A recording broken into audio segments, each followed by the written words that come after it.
बिस्मिल्लाहिर्रहमानिर्रहीम। Dear students, आज हमारा नेक्स्ट लेक्चर है केमिकल प्रॉपर्टीज ऑफ बेसेस। इसमें हम सबसे पहले reaction of base with acid से स्टार्ट करेंगे। Reaction of base with acid. अगर आपको याद हो बेटा, हमने केमिकल प्रॉपर्टीज ऑफ एसिड में भी ये रिएक्शन पढ़ा था, जिसमें हमने कहा था एसिड और बेस के दरमियान जब रिएक्शन होता है तो उससे हमें साल्ट और वाटर हासिल होता है।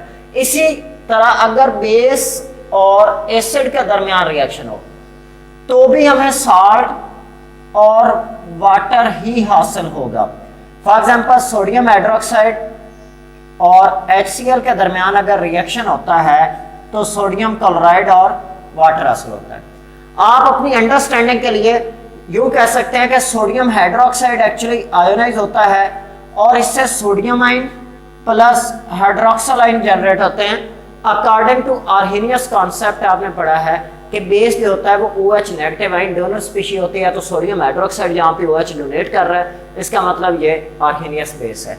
इसी तरह HCl जो है वो आयोनाइज होगा तो क्लोराइड नेगेटिव देगा प्लस H पॉजिटिव जनरेट करेगा।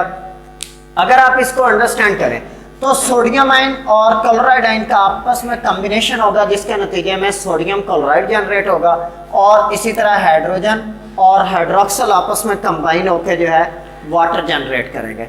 ये हमारे पास पहला रिएक्शन था। उसके बाद इसी तरह बेस का अमोनियम क्लोराइड के साथ भी रिएक्शन है, यानी कि अमोनियम साल्ट के साथ। अगर हम जनरल बात करें तो अमोनियम साल्ट के साथ होता है।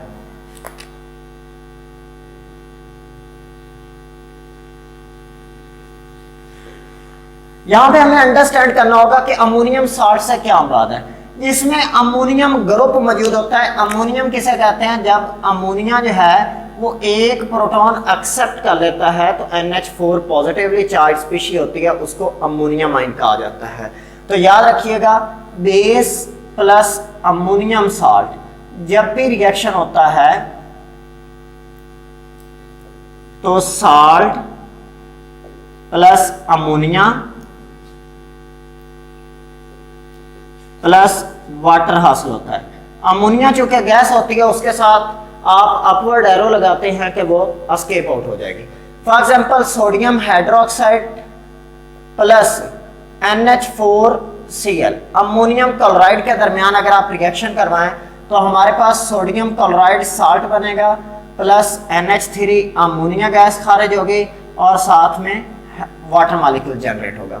अगर आप इसके अंडरस्टैंडिंग में जाना चाहते हैं कि ये रिएक्शन प्रोसीड कैसे करता है, तो सबसे पहले सोडियम हाइड्रोक्साइड आयोनाइज होगा, उससे हमें sodium ion plus hydroxyl ion generate हो गया। अकॉर्डिंग टू आर्हेनियस कॉन्सेप्ट ये OH नेगेटिव दे रहा है, इसका मतलब ये बेस के तौर पे एक्ट कर रहा है। इसी तरह अमोनियम क्लोराइड जो है वो आयोनाइज होगा, उससे हमें क्लोराइड आयन हासिल होगा और साथ में अमोनियम आयन हासिल होता है।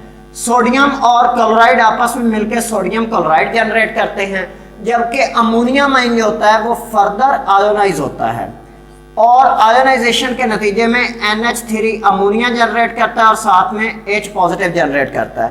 तो ये अमोनिया हमारा ऑलरेडी स्टेबल यूनिट है, वो एज सच हमें हासिल हो गया।